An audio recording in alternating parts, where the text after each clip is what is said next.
The Society of St. Vincent de Paul is a Catholic lay organization whose members seek to grow spiritually and to serve the needy and suffering. The foundation of the society is very simple.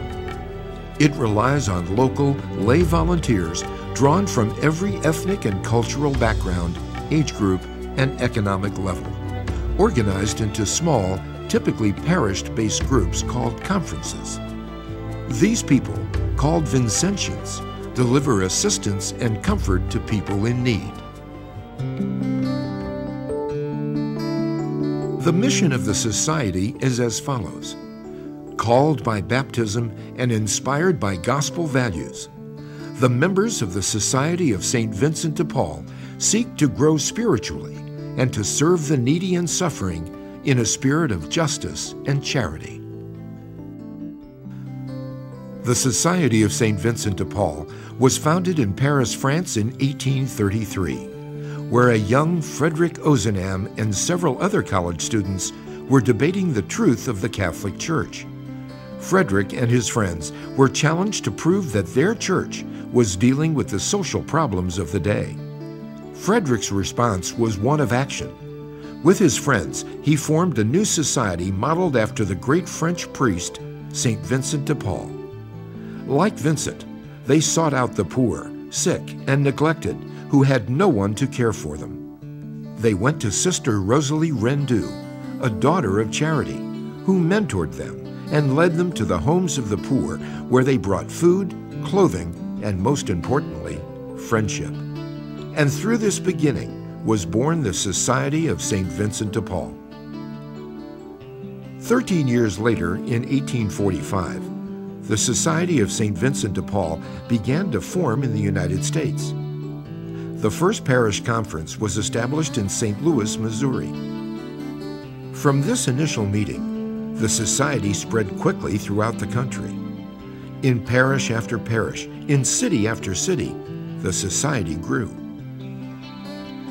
Much of the early work of the society focused upon the needs of struggling immigrant groups.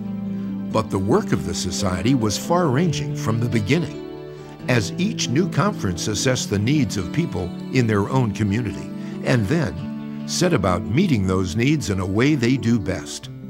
Hello, how are you? Okay, how you doing? Today, the society continues to serve the needs of the poor on a one-to-one basis.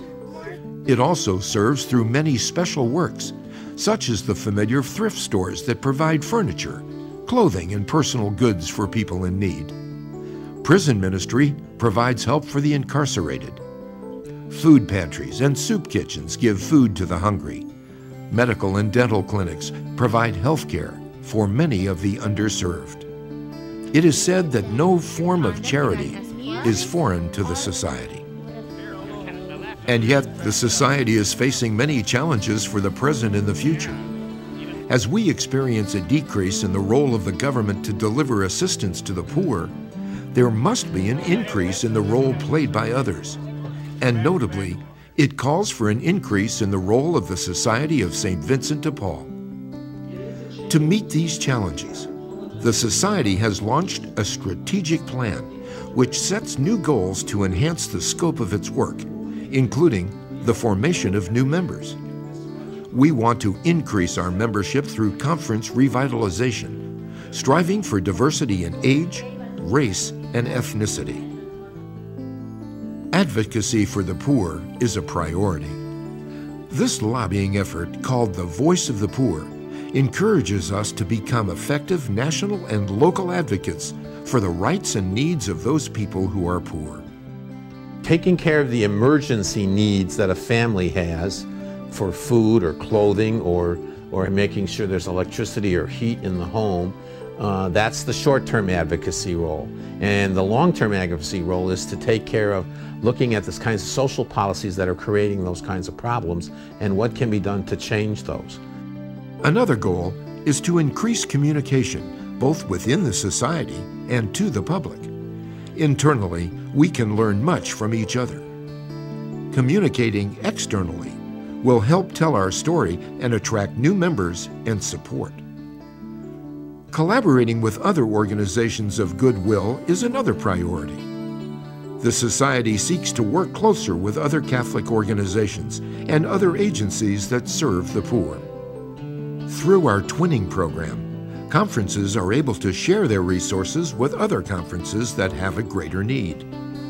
The Society is also reaching beyond the borders of the United States through international twinning, whereby our conferences are able to help support the activities of conferences in least developed countries.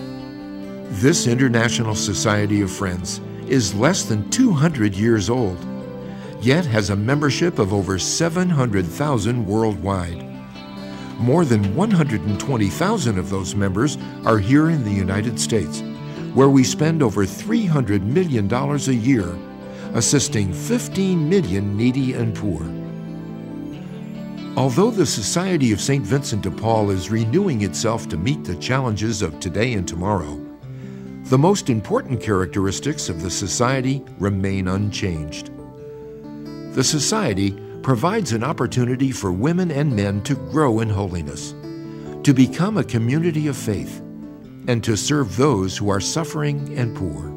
Prayer and reflection is very important in the conference life because it centers everyone. It keeps everybody focused on why we're there. The reflection of the spiritual reading brings back to our Vincentian spirituality why we're doing the work we do and the impact that we have on the people we serve. So it brings it all back to our Christian faith and our sense of being a Catholic. That's our way to live out, put our faith into action. So the prayer is the basis for that. The action is the service that we're doing, so it brings it all back with the reflection. Home visits are the core of Vincentian service to the poor, providing both material and spiritual assistance. You're able to see actually how the people are living, what kind of problems they actually have, and what the need is that they have. And unless you are visiting them and making contact with them, that is really the only way you can determine that. Many times they just need someone to listen or someone to talk to.